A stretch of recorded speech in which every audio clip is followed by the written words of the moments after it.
Bonjour à toutes et à tous, merci de rester fidèles au programme de BB24. Le Bénin a le vent en poupe et commence à se révéler à l'Afrique et au monde. Les réformes engagées depuis 2016 produisent des résultats intéressants au point où le Bénin, en dehors des avancées et acquis au plan national, s'affiche comme leader dans la sous-région, notamment dans l'espace UEMOA, l'Union économique et monétaire ouest-africaine. Quel regard peut-on jeter sur cette embellie croissante que fait le Bénin depuis quelques mois et à quoi s'attendre dans les années à venir au regard de cette croissance sans cesse croissante? 608 sinistrés victimes de l'incendie survenu dans la nuit du 30 au 31 octobre 2015 au marché international de Dantokpa ont reçu cette semaine des chèques en guise de dédommagement pour les dégâts subis au cours de ce drame. Pourquoi ce dédommagement a duré 4 ans? Quel est le mécanisme mis en place qui a permis de rembourser ces 608 sinistrés? Comment la répartition a-t-elle été faite? Le dossier de la semaine va nous édifier. C'est donc parti pour Week Echo de ce dimanche et sans plus tarder, on démarre par le mini-journal, une présentation de Nadège Sani.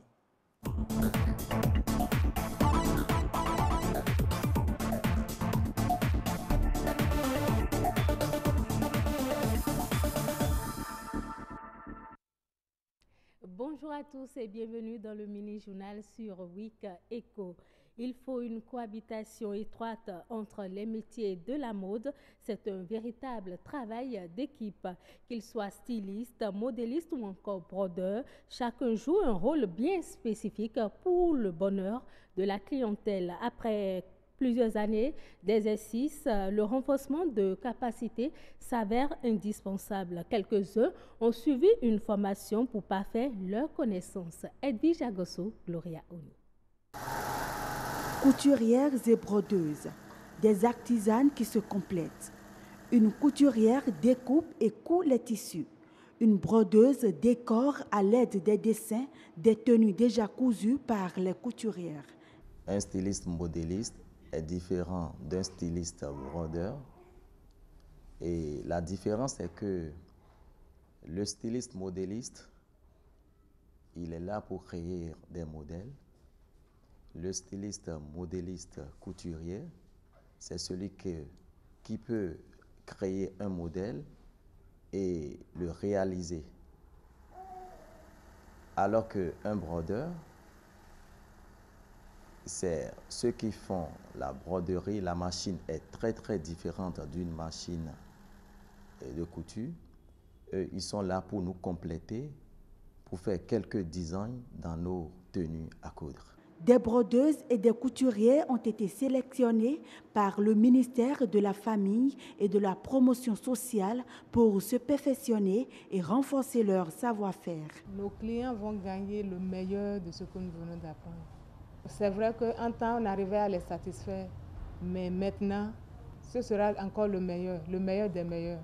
Je me suis dit, ce serait un retour triomphal pour moi dans mon atelier où, avec ce que j'ai appris ici, je vais corriger un tout petit peu mes petites erreurs que je commettais dans le travail. Nous avons des formateurs qui sont bien doués à la tâche et qui ne ménagent pas du tout d'efforts pour nous montrer et nous approfondir ce que nous connaissons déjà.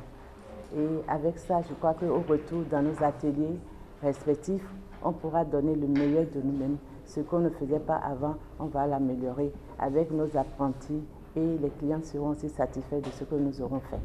Ce programme est dirigé par des formateurs béninois qui ont accumulé des années d'expérience en la matière. Ce sont les techniques de la broderie que nous sommes en train d'apprendre. Ce n'est pas seulement le métier. Elles sont déjà des brodeuses, mais maintenant les techniques de la broderie, comment renforcer la broderie qu'on faisait dans le cerceau, dans la layette. Maintenant, renforcer ça et ressortir ça maintenant en broderie phoenix. Ça va apporter des nouveaux points. Et l'assemblage des couleurs. Comment elles pourront mélanger les couleurs attrayantes qui sont à la mode maintenant. Actuellement, ce n'est plus seulement les broderies de même fond de couleurs que nous utilisons. On fait des broderies ressorties. Et il y a la transformation des broderies en pas qui sont revenus maintenant dans les fleurs, dans les perles et le métissage de la broderie en pelage en point de finesse et en tissage. Et cette formation, la manière dont nous sommes en train de la donner, eux tous, elles sont prudentes, elles posent beaucoup de questions et vraiment, je suis fier, elles sont en train d'assimiler comme je voulais. L'offre va être améliorée et c'est la clientèle qui en profite. Cette formation, ça m'a beaucoup aidé parce que dans mon travail, à des moments donnés, je commettais des erreurs. Donc, avec le formateur, il nous a aidés à nous montrer certains points clés de notre métier. Cette formation est une bonne opportunité qui nous permet de nous perfectionner plus, beaucoup plus, parce qu'il y a des choses qu'on ne maîtrisait pas trop. Ces couturières et brodeuses promettent donner le meilleur d'elles-mêmes pour la satisfaction de leur clientèle. Dans le domaine alimentaire, la qualité est une préoccupation qui reste toujours au cœur des inquiétudes des consommateurs. Aujourd'hui, la qualité est un élément essentiel de la stratégie des entreprises et un élément déterminant des choix des consommateurs. Mais quels sont les enjeux de la qualité pour les industries alimentaires? Élément de réponse dans ce reportage. Manger sain, manger bien passe de plus en plus par un contrôle de qualité. Et ce défaut de contrôle des produits alimentaires est devenu source de nombreux malaises sanitaires. Pour prévenir cet état de choses, plusieurs structures s'emploient à vérifier la qualité des produits destinés à la consommation. Notre domaine d'intervention couvre pratiquement tous les segments, que ce soit au niveau de la production, au niveau de la transformation, au niveau de la distribution, au niveau de la commercialisation. En quoi consiste, disons, cette mission? C'est de contrôler, disons, l'aliment et de savoir est-ce qu'il n'y a pas, disons, des contaminants ou des résidus ou des additifs qui puissent porter atteinte à la santé du consommateur. On fait des analyses pour voir est-ce que ces contaminants ou résidus qui sont présents dans nos aliments ne dépassent pas les limites maximales permises. Donc, quand ça dépasse, il faut prendre des mesures. Plus qu'un outil de sécurité, le contrôle de la qualité des produits agroalimentaires devient de plus en plus un levier indispensable pour faciliter le commerce extérieur. Si on veut durer dans le temps, on doit produire qualité. Le Bénin doit se particulariser par la qualité de ses produits dans la sous-région. Okay? On a un grand marché qui est le Nigeria. C'est la qualité qui nous permettra d'être puissants sur ce marché-là, à tout point de vue, surtout en agroalimentaire. Pour un meilleur rendement et une croissance de performance des entreprises, de nombreux investisseurs priorisent désormais la qualité et le respect des normes dans la production, une pratique qui offre plusieurs avantages. Notre partenariat avec le laboratoire nous permet de confirmer nos résultats à l'interne. Et là, ça nous sécurise, puisque nous sommes sur le marché international. Ça garantit la sécurité du consommateur. Les pays sur lesquels nous exportons également, quand ça va, eux, ils prélèvent des échantillons et nous n'avons pas d'inquiétude. Et à chaque fois qu'ils analysent, ils confirment toujours le résultat du laboratoire central pour la sécurité sanitaire des aliments. Être en bonne santé, c'est donc veiller au contrôle de la qualité des aliments, toute chose nécessaire pour le bien-être du consommateur. La communauté internationale a célébré le 6 février dernier la journée mondiale de lutte contre les mutilations génitales féminines et l'excision. Malgré les efforts déployés par le système des Nations Unies et les organisations de la société civile, la pratique persiste et demeure une menace pour la santé de la femme. Reportage. 200 millions de filles et de femmes seraient touchées par les mutilations génitales dans le monde. Les mutilations génitales féminines qui, selon l'ONU, recouvrent l'ensemble des interventions qui consistent à altérer ou à léser les organes génitaux de la femme pour des raisons non médicales. Au Bénin, on parle le plus souvent d'excision. Et même si la pratique a diminué ces dernières années, elle persiste encore dans certaines zones du pays.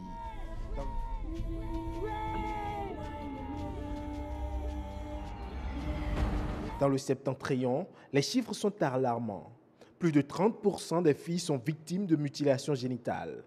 Mais de 13% en 2006, les mutilations génitales féminines sont passées à 7% en 2012, selon la 4e édition de l'enquête démographique et de santé. Des efforts fournis à travers le vote de la loi portant prévention et répression des violences faites aux femmes. Mieux, le Bénin dispose depuis mars 2013 d'une loi réprimant les mutilations génitales féminines. La loi a prévu la sanction, c'est de 6 mois à 3 ans d'emprisonnement et d'une amende de 100 000 francs à 2 millions de francs CFA lorsque c'est une adulte qui a été excisée. Mais lorsque c'est un enfant qui a été excisé, la loi a prévu un enfant, c'est-à-dire mineur de moins de 18 ans. La loi a prévu une peine de 3 ans d'emprisonnement à 5 ans et une amende de 3 millions de francs. Lorsque l'intervention entraîne la mort des victimes, les peines passent de 5 à 20 ans d'emprisonnement et de 3 à 6 millions de francs CFA d'amende. Et la non-dénonciation est punie d'une amende de 50 000 à 100 000 francs CFA. Au-delà de la violence de ces pratiques, les mutilations peuvent également avoir de très lourdes conséquences sur la santé des femmes et des filles, comme entraîner des infections, une infertilité, des complications à l'accouchement, voire un décès. C'est la fin de ce mini-journal. Wikeko se poursuit avec Ulvaïs Balogo. Merci à vous Nadège Sonni, au plaisir de vous retrouver dimanche prochain. Sans plus tarder, la revue de presse économique, une signature de Gloria Oni.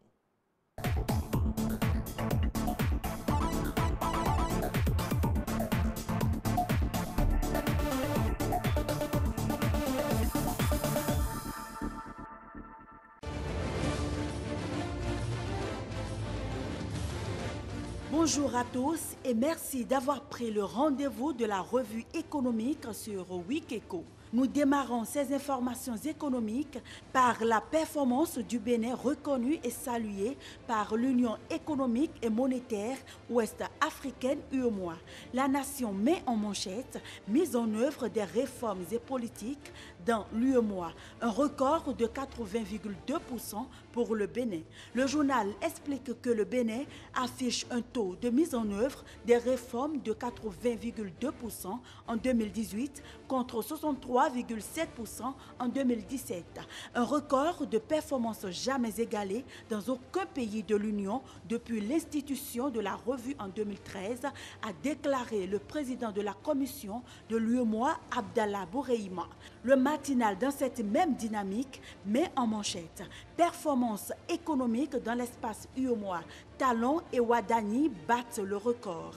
On retient que le taux global de transposition et de mise en œuvre de différents chantiers de l'intégration qui portent sur 3 domaines principaux, à savoir la gouvernance économique et la convergence, les réformes sectorielles et le marché commun est un succès et mérite des encouragements. Sur toute cette réglementation et ce travail abattu, le Bénin gagne 16 points. Parlons à présent de la disponibilité des produits pétroliers au Bénin. L'économiste titre provision en produits pétroliers dans la CEDEAO. Le Bénin adhère au programme régional de facilitation. Le journal explique que, suite au Conseil des ministres du 6 février, le Bénin s'est montré favorable à l'adhésion au programme régional de facilitation pour l'approvisionnement en produits pétroliers dans la communauté économique des États de l'Afrique de l'Ouest. Le journal poursuit et nous informe que le Bénin peut devenir un hub régional sur le plan de l'approvisionnement et de la distribution des produits pétroliers, vu sa position. Et à la nouvelle expression de compléter approvisionnement et distribution des produits pétroliers.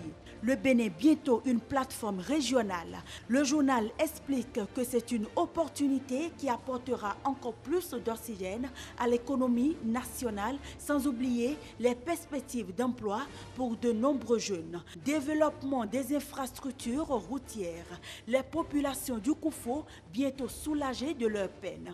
La Nation titre route Lokossa-DV à Plakoué. Frontière du Togo, 46 km de bitume pour transfigurer le tronçon. Le journal explique que cette route en état de dégradation sera bitumée et aménagée avec un budget estimé à plus de 22 milliards de francs CFA hors taxes, dont 21 milliards de financement de la BOAD. Les 1 milliard restants seront pris en compte par le budget national, a rappelé le ministre Alassane Seydou. Le Bénin intelligent ajoute grand chantier du PAG, le désenclavement du Koufo amorcé. On retient que le financement est bouclé et que les travaux seront exécutés dans un délai contractuel de 24 mois. Nous nous intéressons au procès ICC Service qui a secoué le pays en faisant plusieurs victimes. La nouvelle expression titre « Procès ICC Service », les avocats des victimes réclament la mirobolante somme de 115 milliards à l'État.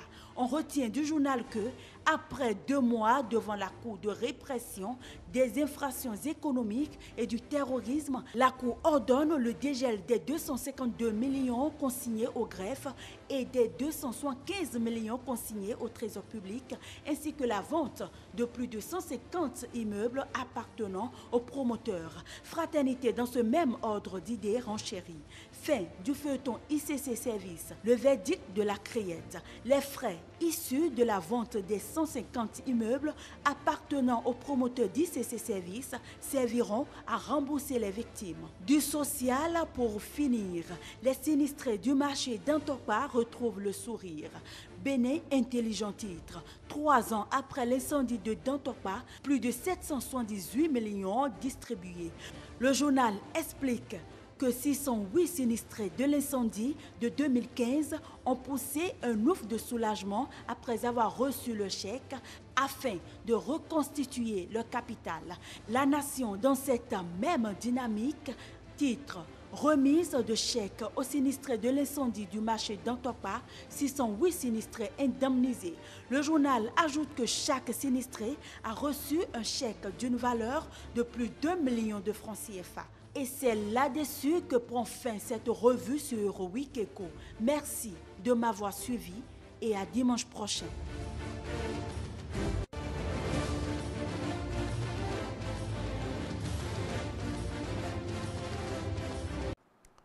Merci à vous, Gloria Oni, pour cette revue de presse. On se donne rendez-vous dimanche prochain et à présent, le décryptage.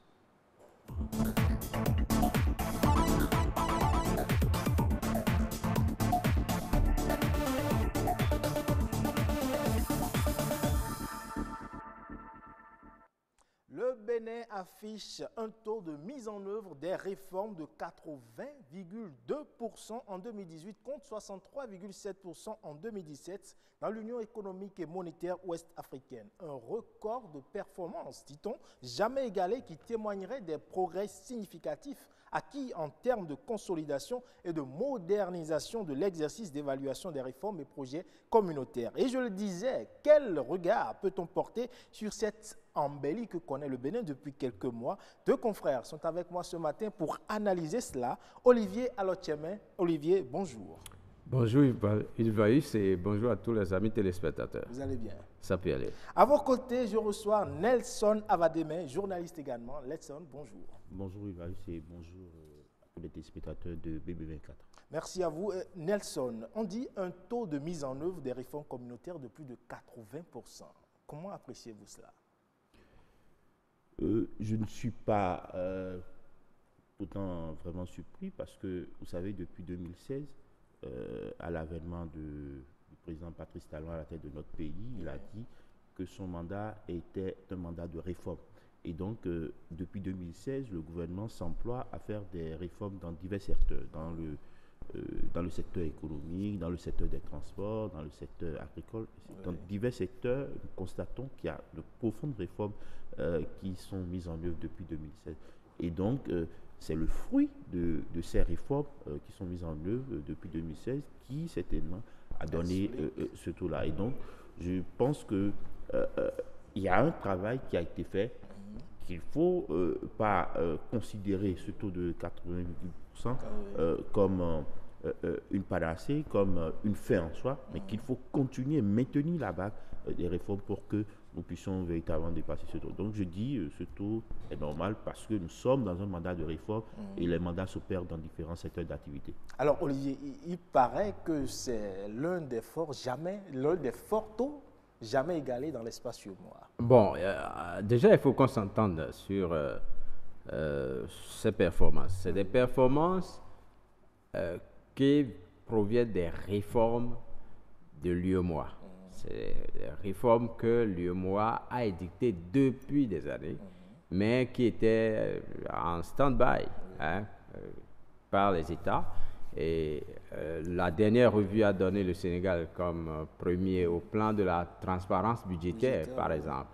Et tous ceux qui participent au processus budgétaire n'étaient pas associés convenablement. Et donc, depuis plus de 10 ans, l'UEMOA a dit qu'il faut que la société civile, les organisations non gouvernementales et tout ça, puissent participer à l'élaboration, la planification et la mise en œuvre, même le contrôle des budgets nationaux. Donc, ça, par exemple, le Bénin fait partie des pays qui, il y a quelques années, n'ont jamais appliqué ça à 100%.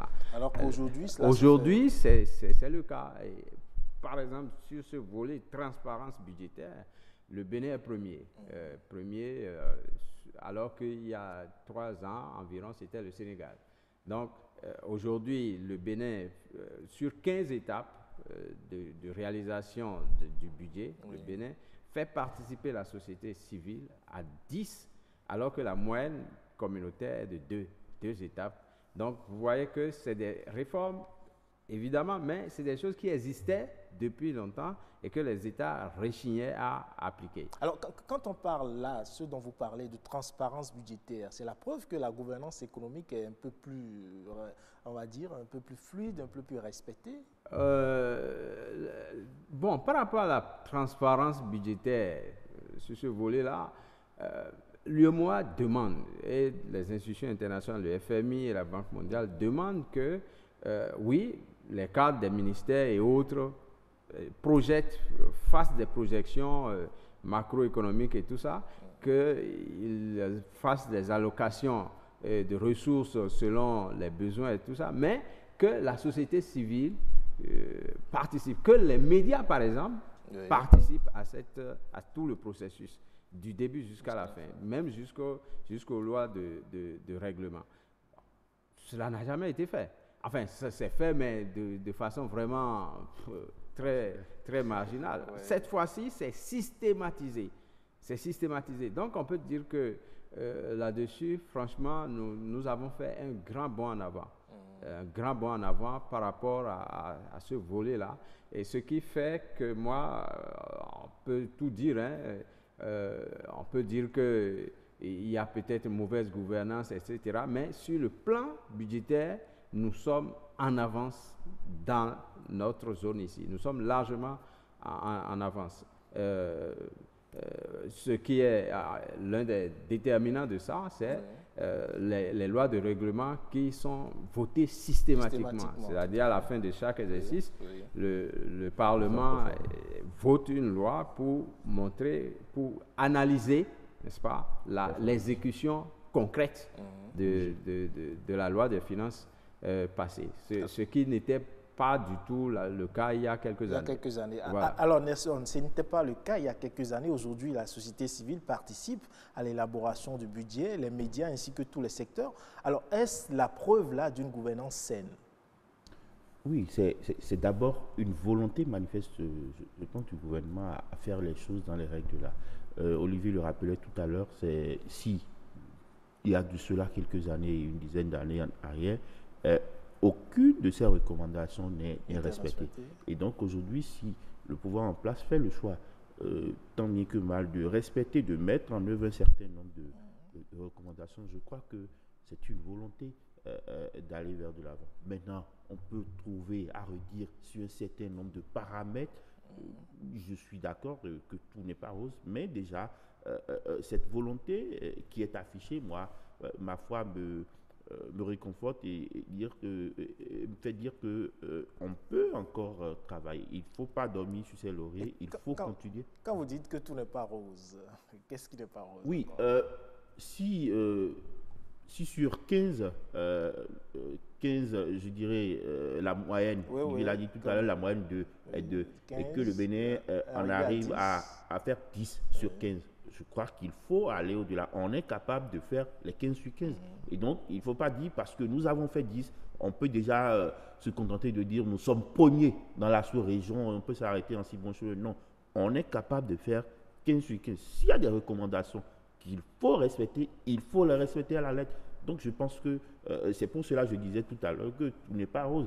Ce taux-là ne doit pas nous faire dormir pour dire, écoutez, nous sommes premiers de la sous-région en matière du respect des recommandations de l'UEMOA et donc on peut se targuer de le dire et baisser les bras. Non, alors, mais justement, c'est quand même extraordinaire. Le Bénin connaît une croissance de plus en plus. Hein. Chaque année, on a par exemple le Standard & Poor's qui a bien noté le Bénin. On a le FMI qui a très bien noté le Bénin sur une perspective très intéressante. On a Mo Ibrahim, bonne gouvernance. Alors, et sur les réformes sectorielles, on est passé de 12% en 2012 à 65% en 2017 et à 83% en 2018. Mais ce qui est paradoxal, c'est que les réformes ont quand même du mal à passer.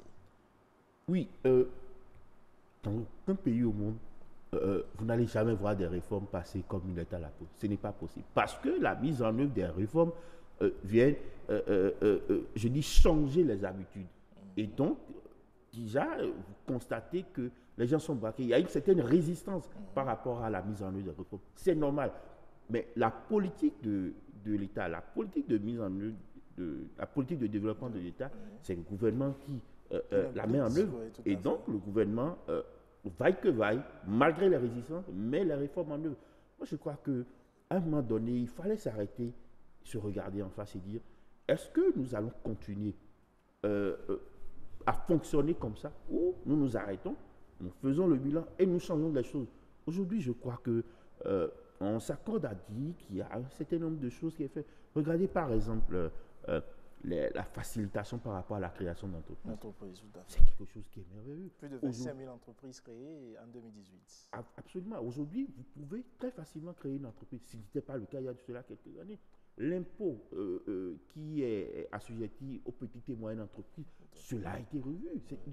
Cette facilité pour permettre en tout cas, à beaucoup de jeunes, beaucoup de startups de pouvoir s'installer. Moi, je crois qu'il y a de petits bons qui se font et de petits bons qui se font. Et donc, il est important aujourd'hui de rester dans cette même dynamique pour continuer à améliorer surtout le climat des affaires. Parce que lorsque vous n'améliorez pas davantage le climat des affaires, vous ne pouvez pas avoir des investisseurs venir investir dans votre pays. Créer de la richesse, parce que ce sont les opérateurs économiques qui créent la richesse. Donc, il faut améliorer davantage le climat des affaires pour permettre aux opérateurs économiques de venir investir au Bénin. Alors, Olivier, Nelson nous disait tantôt, il y a quand même quelques résistances à la mise en œuvre des réformes. On était à près de 6% de croissance. On a une prévision aujourd'hui de plus de 7% pour l'année 2019. Mais les réformes, elles sont mises en œuvre pour des hommes tout de même. Bon, moi j'ai déjà eu à écrire sur les réformes et j'ai dit qu'il y a une pédagogie de la réforme. Les réformes ne peuvent pas et ne doivent pas tomber du ciel. Il faut une concertation. Parfois les gens ne comprennent pas ce qu'on est en train de faire. Il faut leur expliquer. Parfois les gens sont là, ils sont plus expérimentés que vous qui êtes là, qui pensez qu'il y a réforme. Ils ont même des idées plus évoluées que ce que vous amenez. Et donc, asseyez-vous et discutez. Donc, la pédagogie de la réforme n'a pas toujours suivi la volonté du gouvernement. Et je pense que ces derniers mois, avec les différents mouvements sociaux qu'il y a eu, le gouvernement lui-même a choisi de reculer pour peut-être mieux sauter. Et les résistances, c'est ce qu'il y a de tout à fait normal hein, dans la gouvernance. Si c'était aussi facile, les régimes passés auraient déjà fait ces réformes-là rapidement. Et donc, il faut saluer ce courage-là à transcender les résistances. Transcender et surtout comprendre les résistances et affronter ça de façon responsable. Hein, on a parlé de croissance économique. Oui, on est passé de 2% en 2015 à 6,8% en 2018 avec une prévision de 7,6% en 2019.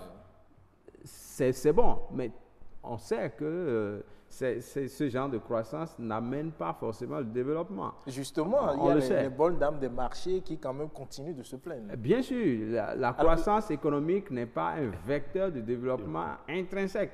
Mais c'est là-dessus quand même qu'on évalue les pays. Si les populations à la base ne ressentent pas ça. Oui, par le passé. Mais aujourd'hui, on n'évalue plus les pays à travers leur croissance économique. Mais quand vous observez les prévisions du Bénin, ce qu'on a appelé Bénin à l'AFIA 2020, on a dit il nous faut au moins 10% de croissance sur une vingtaine d'années pour atteindre un certain développement. 10% au moins sur 20 ans. C'est ce que la Chine, un pays comme la Chine a réussi à faire. Et c'est un exemple. Quand vous prenez aussi le cas de l'Éthiopie qui est en train d'avancer aujourd'hui, bon, c'est des États qui ont des croissances soutenues sur plusieurs années, sur des décennies. Donc, il faut ça. 7,6% pour 2019, c'est bon, c'est appréciable. En Europe, on aurait dit que nous sommes en train de faire des grands bonds en avant, mais il faut voir les déterminants, les facteurs de ces réformes-là. De cette croissance. C'est basé essentiellement sur les matières premières, le coton. Les bons du coton font faire des bons à la croissance économique.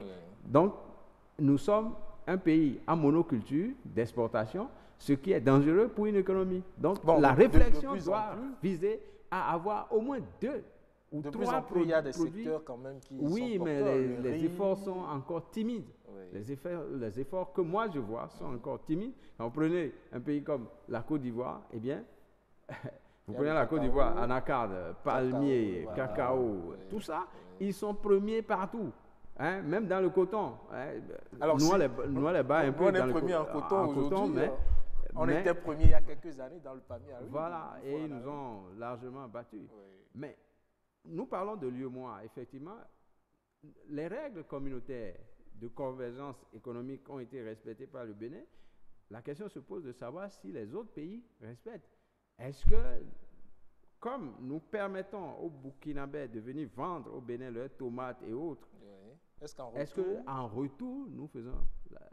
Mais il est de la responsabilité de l'UEMOA, de la commission de l'UEMOA, de veiller à cela. C'est pour ça que le président de la commission a sauté pour venir au Bénin pour nous féliciter. Parce que dans d'autres pays, ils n'offrent pas toujours cette facilité.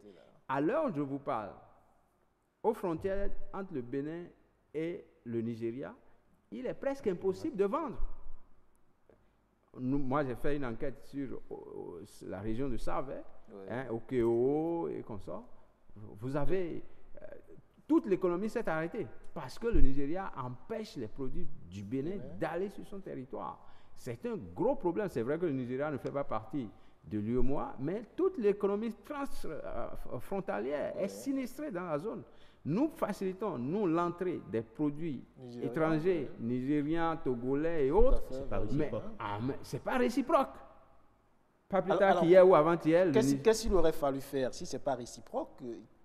Qu'est-ce qu'il faut sanctionner? Il faut une politique, une diplomatie qui doit se mettre en branle pour obliger ces États à ouvrir leurs frontières. Pas plus tard qu'hier ou avant-hier, j'ai appris que le Nigeria veut fermer ses frontières à la tomate, alors que nous avons une société ici qui exporte, qui a commencé difficilement, j'ai suivi le processus, très difficilement à exporter sur le Nigeria. Aujourd'hui, on dit comme ils veulent lancer leur industrie de tomates, ils veulent fermer. Ça veut dire que l'investissement qui a été consenti par ces Béninois, ça va tourner à perte. Alors Nelson, ce que Olivier évoque là, le cas de réciprocité avec le Nigeria, on sait que l'économie béninoise dépend en grande partie de l'économie, de la conjoncture au Nigeria. Alors, dans des conditions comme ça, où il n'y a pas facilité de marchandises, où les frontières ne sont pas vraiment ouvertes, il se pose un problème pour assurer notre pérennité dans la croissance. Absolument, il se pose un véritable problème auquel il faut travailler très rapidement. Voyez-vous, je crois que l'UEMOA doit revoir sa copie, ou doit prendre les choses en main. Il est inconcevable que le Bénin puisse permettre un certain nombre de facilités pour l'entrée des produits des membres de l'UEMOA, des pays de l'UEMOA, et qu'en retour, qu'on ne puisse pas avoir ces réciprocités-là. Et je dis, le ministère des Affaires étrangères a un grand rôle à jouer. Doit pouvoir mettre en place une diplomatie offensive qui puisse arriver à des accords, à des accords commerciaux par rapport à un certain nombre de choses. C'est inconcevable que le Nigeria se lève un beau matin et dit je ne veux plus tel produit sur mon territoire. Mais est-ce que aussi, comme vous l'évoquez là, ce n'est pas un problème de coopération internationale? Et c'est pour cela que je parle d'une diplomatie offensive au niveau du ministère des Affaires étrangères qui doit pouvoir mettre les choses en place. Il y a plusieurs accords commerciaux, qui ont été signés avec le Nigeria. Mais j'ai l'impression que le Nigeria, sur un coup de tête, remet en cause souvent ces accords et donc décide de ce qui peut être amené sur son territoire ou pas. Il y a un véritable problème qui se pose. Et il faut très rapidement remédier à ça. Au-delà du Nigeria, quand vous prenez les pays membres de l'UEMOA, qu'est-ce qui est fait pour faciliter l'entrée sur ces territoires des produits béninois? Rien n'est fait. Déjà que la libre circulation des personnes, des personnes et des biens est une condition sine qua non pour être membre de l'UEMOA. Mais rien n'est fait pour que ces produits puissent rentrer facilement. Mais ici, on offre toutes les facilités. C'est vrai qu'on a envie que le Bénin soit un pays industriel. On a envie que le Bénin puisse soit, je dirais, un exemple dans la sous-région par rapport à la libre circulation des personnes et des biens. Il y a même, par exemple, le visa des Africains qui a été supprimé. On a envie que le Bénin soit une référence. Mais au-delà de ça, je crois qu'il faut veiller à la réciprocité. Parce que nous sommes dans un terrain. Et lorsque de l'autre côté, vous n'avez pas les mêmes facilités en retour, cela déteint. Alors, si vous n'avez pas les mêmes facilités en retour, vous faites comme eux, vous fermez également vos frontières. Non, pas cela. Je crois qu'on peut régler un certain nombre de choses dans la diplomatie. Ça dépend de la manière dont on gère la diplomatie. C'est vrai que, personnellement, j'ai l'impression que la diplomatie béninoise dort un peu, un tout petit peu quand même. La diplomatie béninoise n'est pas... Non, elle n'est pas aussi vivante qu'elle devrait l'être. Je pense qu'elle n'anticipe pas sur un certain nombre de choses. C'est un point de vue personnel.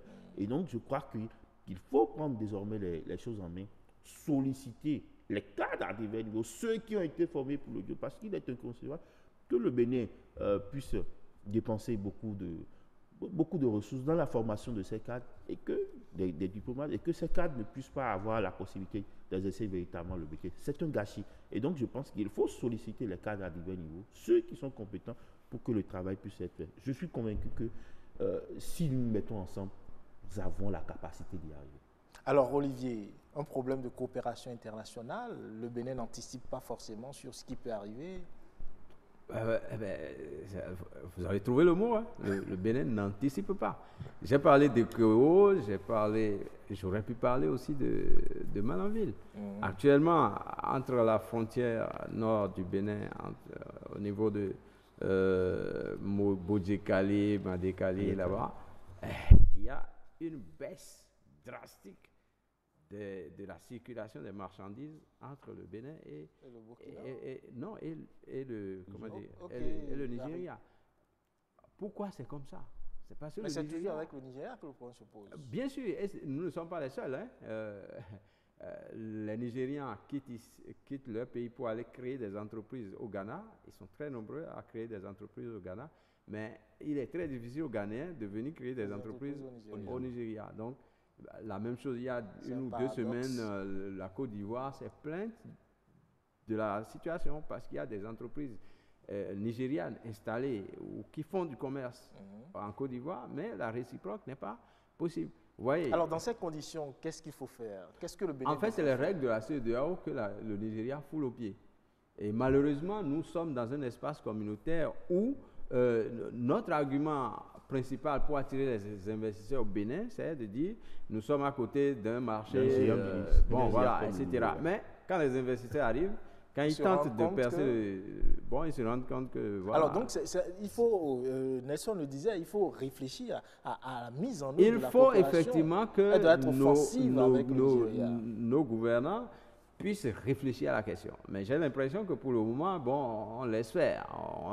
On attend que la situation pourrisse pour prendre les taureaux par les cornes. Ce dont je viens de vous parler à propos de Kéo, il y a 1 an, j'étais là-bas, il y avait une activité incroyable, c'est comme à Sémé, Mais il y a quelques semaines, j'étais encore là-bas, et puis c'est le calme plat. Baisse drastique. Non, il n'y a plus rien. Il n'y a plus rien. Plus rien. Et vous avez à perte de vue des milliers de bidons d'huile alimentaire qui sont laissés là parce qu'on les a empêchés d'entrer sur le territoire nigérien. Les investisseurs, les opérateurs économiques étant bloqués, ont laissé des tas de marchandises là qui pourrissent et qui se gâtent.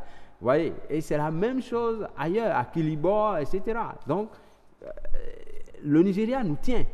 Parce que le Nigeria estime que nous sommes un pays qui inonde leur territoire par des produits venant d'ailleurs.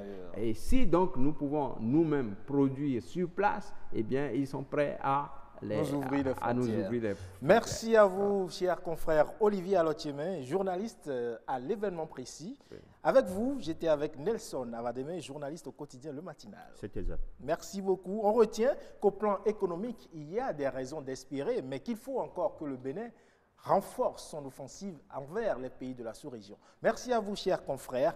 Sans plus tarder, on passe au dossier de la semaine.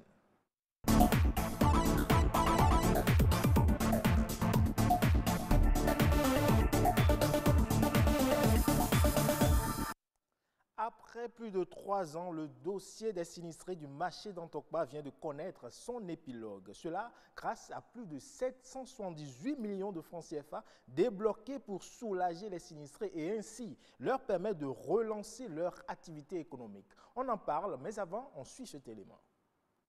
Là où le feu a semé des larmes, le gouvernement béninois entend ramener l'espoir. Consolation donc pour les 608 sinistrés enregistrés de l'incendie du marché international de Dantokpa, survenu le 31 octobre 2015. 4 ans après le drame, chacun d'entre eux reçoit un chèque d'1 279 800 francs CFA. Une mesure sociale du régime Talon qui vise à relancer économiquement les victimes qui ont tout perdu dans cet incident. En tout, 500 millions de nos francs ont été débloqués à ces fins. Ma profonde et sincère gratitude à son Excellence, M.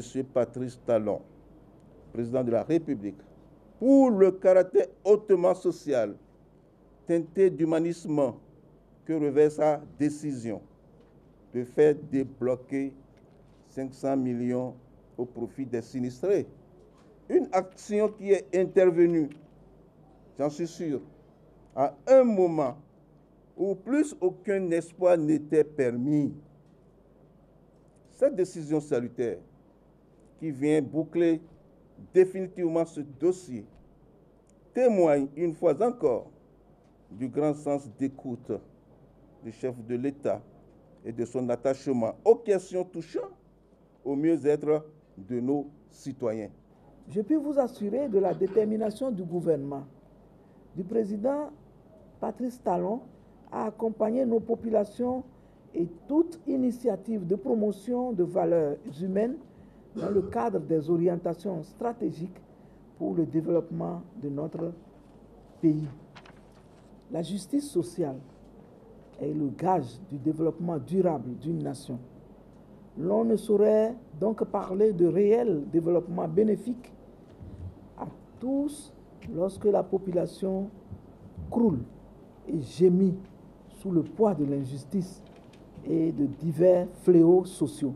Je renouvelle mes salutations aux sinistrés en les invitant à faire preuve d'une gestion saine et rigoureuse des fonds. Aujourd'hui encore, la récurrence des incendies dans le plus grand marché de la sous-région ouest africaine nourrit de réelles interrogations. Ça nous étonne que cela se répète, mais avec les réformes prévues dans le programme d'action du gouvernement, tout est mis en œuvre pour que le marché soit quand même repris. Aux usagers du marché de Dantokpa de maintenir une veille citoyenne permanente pour que le péril incendiaire à Dantokpa ne soit plus. Et oui, vous l'avez compris, les victimes de l'incendie de Dantokba d'il y a 4 ans environ ont reçu leur dédommagement. Et pour mieux comprendre comment ce dédommagement a été fait, je reçois pour vous ce matin M. Charlemagne Tomavo. Il est le secrétaire général du Conseil économique et social. Bonjour, M. Tomavo. Bonjour, monsieur le journaliste. Comment allez-vous? Je vais bien, merci. Alors, au lendemain de l'incendie survenu, donc au marché d'Antokba, en octobre 2015, une commission a été mise en place sous la supervision du Conseil économique et social. On entend par là CES. Pourquoi le choix du CES pour abriter un tel comité? Comme vous vous en doutez, le Conseil économique et social est une institution constitutionnelle qui œuvre abondamment pour l'essor économique et social de tout le peuple béninois à travers ses avis et recommandations très importants qui sont formulés aux plus hautes autorités du pays. Donc, les secteurs importants sur lesquels le Conseil économique et social travaille, c'est le social, l'économique, mais sans oublier le culturel, le technique, l'environnemental. Alors, pour un événement à forte teneur sociale et pour lequel nos compatriotes ont été secoués, le chef de l'État d'alors a spontanément appelé le président du Conseil économique et social et bien d'autres personnalités. Et c'est de façon discrétionnaire que l'autorité a désigné le président du Conseil économique et social pour présider à la destinée de ce comité qui a été mis en place pour la gestion de cette crise. Donc, ça a été décidé par la plus haute autorité du pays à l'époque. Voilà comment le Conseil économique et social s'est vu attribuer cette attribution-là. Cette charge conjoncturelle. Alors évidemment, il aura fallu plus de 3 ans au CES pour arriver à dédommager. Et on a appris qu'il y a plus de 608 sinistrés. Comment on a pu dénombrer 608 sinistrés? Alors, dès que survient une telle catastrophe, la meilleure façon de l'aborder, c'est de ne pas y aller avec la précipitation.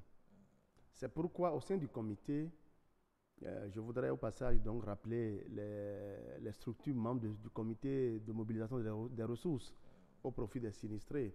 Il y a donc le Conseil économique et social, il y a le patronat, il y a la Chambre de commerce et d'industrie du Bénin, il y a le programme des Nations Unies pour le développement, il y a donc naturellement les représentants des sinistrés, il y a le ministère en charge des affaires sociales, il y a le ministère de la décentralisation, il y a la SOGEMA,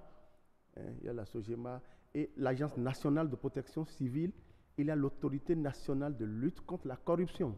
Alors toutes ces entités font partie de ce comité. Exactement, exactement. Et là, de façon méthodique et suivant une démarche scientifique de gestion des risques et catastrophes, ce comité a travaillé d'arrache-pied en passant par les travaux d'état des lieux, du sinistre, le recensement des sinistrés, l'assistance sociale à l'endroit des sinistrés, parce que figurez-vous, lorsque de tels incendies surviennent, la plupart sont traumatisés, donc il fallait mettre en place tout un dispositif psychosocial pour assister nos compatriotes. Alors, si vous permettez, sur le recensement, comment cela a été fait?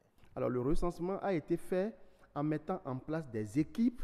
J'oubliais, il y a l'INSAE, l'Institut national de la statistique et de l'analyse économique, qui a apporté tout son soutien technique dans le cadre du recensement des sinistrés. Donc, figurez-vous, toutes les structures techniques compétentes en matière de recensement dans notre pays ont été mises à contribution. Et là, l'Agence nationale de protection civile, qui a les attributions de gérer tout ce qui a lieu et tout ce qui a rapport plutôt aux sinistres et aux catastrophes dans notre pays, a été la cheville ouvrière dans la gestion de ce dossier-là. Et là, ça a pris des semaines, pour ne pas dire des mois, pour boucler les travaux de recensement. Maintenant, une fois le recensement terminé, il faut passer à la phase du traitement et à la phase de l'analyse des données. Donc, en de pareilles circonstances, la principale chose qu'il faut éviter, c'est la précipitation. Et comme je vous le dis, au même moment, où nous gérions toutes ces phases que nous conduisions au même moment, il y avait le volet psychosocial qui paraissait très important pour que ça ne dégénère pas au plan psychosocial et moral auprès de nos compatriotes. Alors, aujourd'hui, oui. Est-ce qu'on est sûr et certain que tous ceux qui ont subi ce drame-là ont été dédommagés? Alors, je peux vous dire avec beaucoup de certitude que les travaux ont permis d'avoir une évaluation et d'en arriver à avoir l'effectif des sinistrés. Ce document a été fait, élaboré et validé. Mais il faut dire que une autre phase a suivi. Et c'est surtout cette phase qui a fait que, aux yeux de beaucoup de nos compatriotes, on a passé beaucoup de temps pour la gestion de ce sinistre-là. Mais il fallait le faire. C'est la phase d'apurement de la liste des sinistrés. Il aurait pu y avoir des gens qui n'étaient pas sinistrés, mais qui se sont glissés. Voilà, c'est-à-dire il fallait s'assurer que la liste définitive à laquelle nous devrons tendre ressemble effectivement à ceux qui ont connu ce sinistre-là. Et c'est ce travail d'apurement que nous avons bouclé récemment. Et vous avez vu, depuis 2016, plus rien ne se fait dans notre pays dans la précipitation. La gouvernance a complètement changé et c'est une gouvernance qui s'inscrit dans une logique de qualité. Donc, de ce point de vue, vous avez vu, dès que le gouvernement s'est assuré que la liste d'apurement a été consensuellement retenue et qu'on tend vers une liste qui tienne, plus unanime, vous avez vu, c'est en ce moment que le chef de l'État a ordonné, en bon père de famille, le déblocage de ces 500 millions de francs CFA. Alors justement, sur la question de ce déblocage, comment est-ce qu'on est arrivé à mobiliser autant de moyens pour dédommager les sinistrés? Dans ce cadre, permettez que je remercie le leadership de Monsieur le Président du Conseil économique et social, Monsieur Tabek Bian, qui a pris son bâton de pèlerin, aussi bien au plan national, sous-régional, régional qu'international. Il a mis à contribution tout son carnet d'adresses parce qu'il dit l'honneur a été fait à l'institution qu'il préside pour mobiliser des ressources au profit des sinistrés. Alors, dans ce cadre-là, il a pris son bâton de pèlerin et aussi bien au plan national, sous-régional, régional qu'international, le comité a pu mobiliser la somme de 278 millions. Alors, si l'on comprend bien, cela s'est fait par appel à solidarité ou bien? Alors, il y a eu des communiqués radio, il y a eu des emails qui ont été envoyés, il y a des correspondances qu'on a envoyées à des structures aussi bien au niveau du Bénin, dans la sous-région et ailleurs. Il y a des personnalités donc morales qui ont donné, dans des entreprises qui ont donné, il y a des personnalités physiques qui ont également concouru à cela. Et il faut dire que tous les moyens de communication, tous les canaux de communication ont été mis à contribution pour que les donateurs, aussi bien au plan national, sous-régional, régional, international, apportent et témoignent leur solidarité à l'égard des sinistrés. Alors, quand quelqu'un témoigne sa solidarité, il espère quelque chose en retour? Non, pas du tout. C'est de façon volontariste et de façon désintéressée que la plupart de ces personnes ont accepté manifester leur solidarité vis-à-vis de nos compatriotes. Et à ce niveau, je crois que ce ne serait pas une erreur de continuer, ce serait une erreur de continuer de dire nos compatriotes. Parce que parmi les 608 sinistrés, figurez-vous, nous avons beaucoup de compatriotes de la sous-région. Nous sommes dans un espace UEMOA et CEDEAO, nous avons beaucoup de frères et sœurs d'autres pays qui font partie des 608 sinistrés. Et quand on sait que le marché d'Antokwa est le marché international, voilà, donc... Alors, une question se pose également, c'est que le CES a octroyé près d'1 million à chaque sinistré. Ce montant qui a été alloué a été choisi comment? Sur la base de quoi? Quand on sait que tous les sinistrés n'ont pas perdu la même marchandise, ce n'est pas évalué au même taux, comment ça a été fait? Alors, je dois la vérité dire qu'au terme des résultats auxquels nous sommes parvenus, nous avons obtenu plusieurs catégories de sinistrés au regard des catégories de marchandises qu'ils ont perdu dans ce sinistre-là.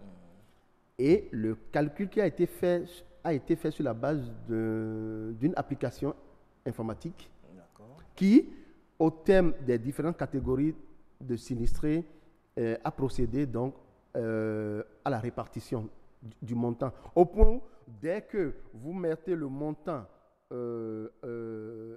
mobilisé, vous mettez dans le logiciel, ça sort catégorie par catégorie le montant qui serait alloué à chacun d'eux. Mais il se fait qu'au terme de ce travail scientifiquement qui a été fait et qui a été supervisé par le Programme des Nations Unies et du développement et la NPC, les sinistrés ont fait des assemblées générales dans le marché. Et c'est au terme de toutes ces assemblées générales que, unanimement, pour qu'à l'interne, au sein des sinistrés, qu'il y ait la manifestation de la solidarité en leur sein, ils ont consensuellement décidé que le partage se fasse de façon équitable. Et donc ce n'est pas le CES qui non, a ce décidé... n'est pas le CES, ce n'est pas le Comores qui a décidé qu'il y ait partage équitable. Ça a été le vœu le plus cher aux sinistrés. Et ils l'ont manifesté au cours d'assemblées générales qu'ils ont organisées au sein du marché international de Dantokba. Alors, les sinistrés ont aujourd'hui reçu 1 279 800 francs CFA. Oui. Alors, qu'en est-il de la reconstruction de leur boutique? Alors, ça, c'est un second volet que Comores n'a pas géré parce que dès la survenue donc, du sinistre, le gouvernement d'alors avait mis en place 2 comités. Il y aura un comité de reconstruction du marché et il y a un comité de mobilisation des ressources pour témoigner la solidarité nationale et internationale à l'égard des sinistrés. C'est ce volet que le Conseil économique et social a géré. Mais cependant, nous avons dans une dynamique de synergie d'action entre les 2 comités, nous sommes intervenus de temps en temps pour regarder un peu l'évolution des 10 travaux. Mais avouons-le, à la fin de la reconstruction des boutiques, nous ne nous sommes plus impliqués parce que nous n'en avons pas cette attribution-là. Cette attribution revient à la SOGEMA? Non, cette attribution revient à l'autre comité qui a été mis en place. Comité qui a été mis en place. Alors, pensez-vous... Et qui, à l'époque, était digéré par le Premier ministre d'alors. OK. Alors, pensez-vous aujourd'hui qu'avec ce montant qui a été alloué, on peut espérer que l'activité économique reprenne son flux au marché d'Antokba? C'est le lieu, vous me permettez, monsieur le journaliste, à tout seigneur, tout honneur, de remercier le chef de l'État, son Excellence le Président Patrice Talon, qui a, à travers ce geste, a montré et affirmé encore une fois qu'il est un homme d'État et qu'il connaît son peuple et qu'il est à l'écoute de son peuple. Parce que figurez-vous, la période à laquelle nous sommes au mois de février, donc nous avons fini le mois de janvier et là, et je puis vous assurer que dès le lendemain, on a procédé au premier chèque, à la délivrance des premiers chèques le 6. Mais le 7, au petit matin à 8 heures, j'ai personnellement discuté avec des sinistrés qui n'avaient pas encore reçu leur chèque et ils m'ont dit, si certains pensent que le montant là est petit, ils se trompent. Nos frères et sœurs qui ont touché leur chèque hier, parce que les banques ont été mobilisées jusqu'à 20h, 21h, elles continuaient de payer les sinistrés. Que ceux-là se trompent. Que dès ce matin déjà, la plupart de ceux qui ont touché leur chèque sont déjà dans les marchés régionaux pour aller s'approvisionner. C'est vous dire que le montant des 1 279 800 que chacun d'eux a perçu, à travers les temps qui courent, ce montant est très important pour relancer l'économie et lancer leurs affaires. Merci beaucoup à vous, M. Charlemagne Tomavo. Je rappelle que vous êtes le secrétaire général du Conseil économique et social CES. Avec vous, nous avons tenté de comprendre le processus ayant abouti au dédommagement des victimes de l'incendie survenu au marché d'Antokba il y a environ 4 ans. Merci pour votre présence ce matin. C'est à nous de vous dire merci. C'est tout pour Week Echo de ce dimanche 10 février 2019. Merci de prendre le rendez-vous. C'est tous les dimanches à 11h sur BB24. À bientôt.